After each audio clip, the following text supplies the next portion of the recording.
नमस्कार विद्यार्थी मित्र मैत्रिणींनो, मी सौ संगीता पानट मॅडम।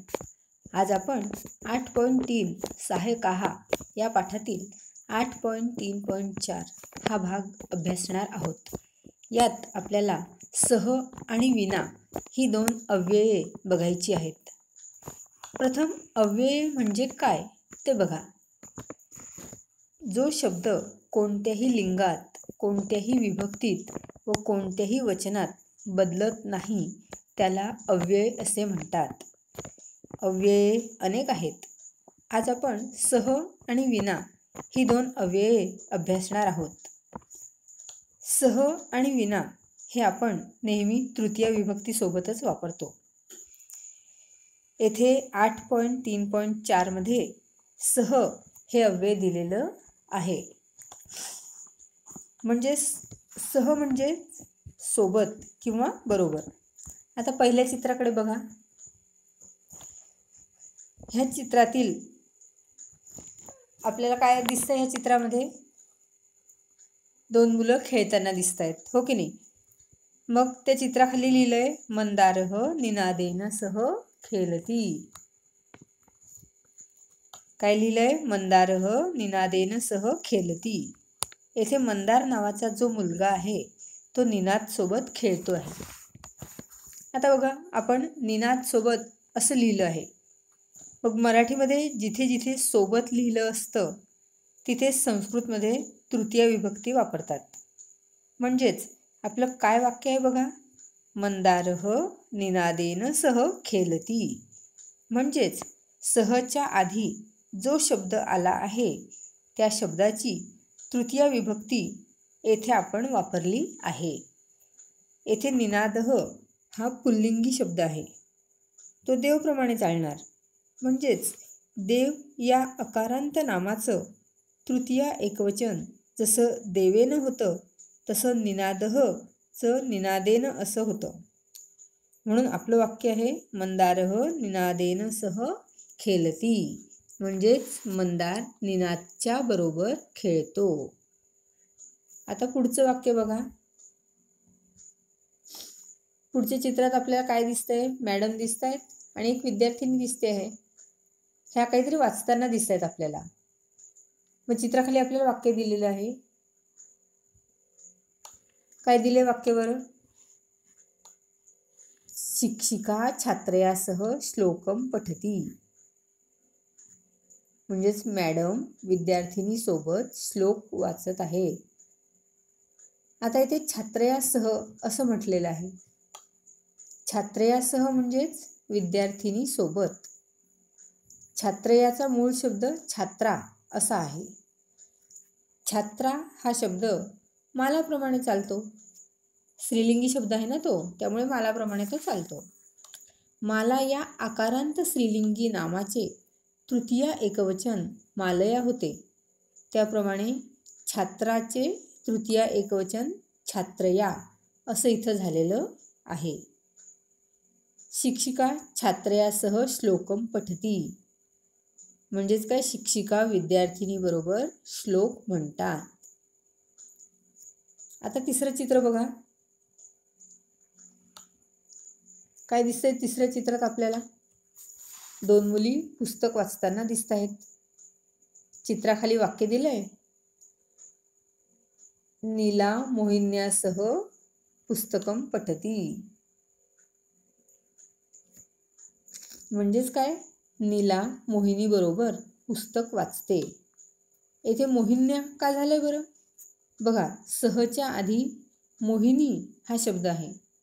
मोहिनी हा शब्द इकारांत स्त्रीलिंगी शब्द आहे, त्यामुळे नदी शब्दाप्रमाणे तो चालणार।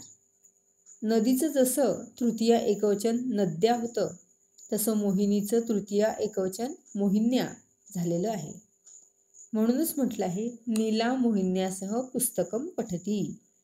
म्हणजेच नीला मोहिनी बरोबर पुस्तक वाचते।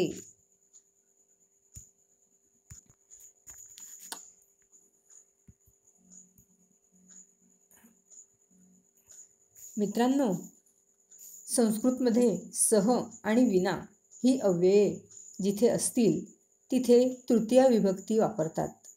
हे लक्षात ठेवा. आता आपण 8.3.5 बघूया. येथे विना हे अव्यय दिलेलं आहे. यात सुद्धा तृतीय विभक्ती येते. विना म्हणजे एखाद्या गोष्टीच्या शिवाय. यातील आपलं पहिलं चित्र बघा. आपलं वाक्य आहे मत्स्याः जलेन विना न जीवन्ति. मासे पाण्याशिवाय जिवंत राहू शकत नाहीत. आता हे लक्षात ठेवा, विना शब्दाच्या आधी जो शब्द येतो त्याची नेहमी तृतीय विभक्ती असते. येथे अनेक मासे असल्यामुळे मत्स्याः असे म्हटले आहे. जसं देवहचं देवाः होतं तसं मत्स्यहचं मत्स्याः असं झालेलं आहे. जलम नपुंसकलिंगी शब्द आहे, त्यामुळे तो वनम प्रमाणे चालणार. वनमचं तृतीय एकवचन वनेनं होणार. तसं जलमचं जलेनं झालेलं आहे. म्हणूनच मत्स्याः जलेन विना न जीवन्ति, म्हणजेच मासे पाण्याशिवाय जिवंत राहू शकत नाहीत. आता दुसरे चित्र बघा. चित्रात एक मुलगा बसलेला आहे आणि त्याच्या हातात अनेक लाडू आहे. बालकः लड्डुकेन विना किमपि न खादति. आपलं वाक्य काय आहे? बालकः लड्डुकेन विना किमपि न खादति. म्हणजेच बालक लाडूशिवाय काहीच खात नाही. येथे विनाच्या आधी लड्डुकः शब्द आल्यामुळे आपण लड्डुकः शब्दाची तृतीय विभक्ती लड्डुकेन अशी केली आहे. आता तिसरं चित्र बघा. एक वृद्ध व्यक्ती दिसत आहे. त्याच्या हातात चष्मा आहे आणि आपल्याला खाली वाक्य दिलेलं आहे, वृद्धः उपनेत्रेण विना न पठती. वृद्ध चष्म्याशिवाय वाचत नाही. विनाच्या आधी इथे उपनेत्र हा शब्द आलाय. उपनेत्र म्हणजे चष्मा. देवेचं जसं देवेनं होतं तसं उपनेत्रचं उपनेत्रेण अशी तृतीय विभक्ती येथे झालेली आहे. आता हे लक्षात ठेवा, विना आणि सह च्या आधी जो शब्द असेल त्याचं प्रथम लिंग ओळखायचं. तो पुल्लिंगी आहे, स्त्रीलिंगी आहे का नपुंसकलिंगी आहे, आणि त्यानुसार त्या शब्दाची तृतीय विभक्ती आपल्याला करायची आहे.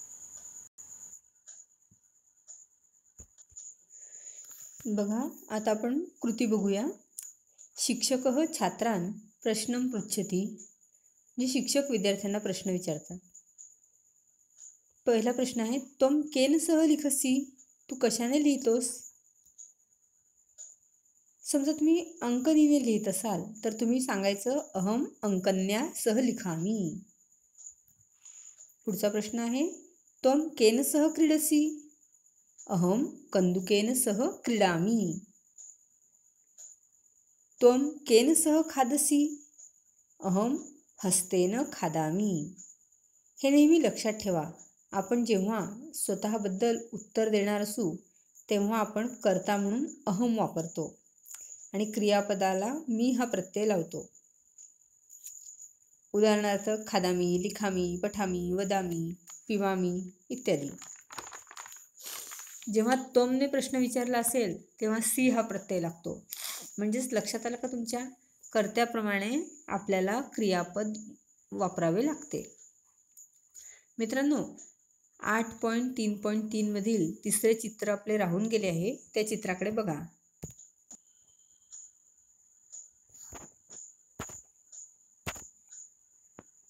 आपले तिसरे चित्र आहे, माता वेल्लन्या रोटिकाः करोति. आई लाटण्याने पोळ्या करते. येथे बघा, आई म्हणजे माता,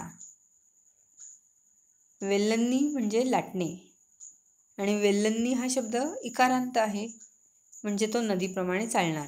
म्हणून नद्यासारखं वेल्लन्या होणार. येथे अनेक पोळ्या असल्यामुळे आपण रोटिकाः असं म्हटलं आहे. एक पोळी असती तर आपण रोटिका असं म्हटलं असतं, पण अनेक पोळ्या असल्यामुळं आपण रोटिकाः असं म्हटलं आहे. हे लक्षात ठेवा. चित्राखालील वाक्य पुन्हा बघा.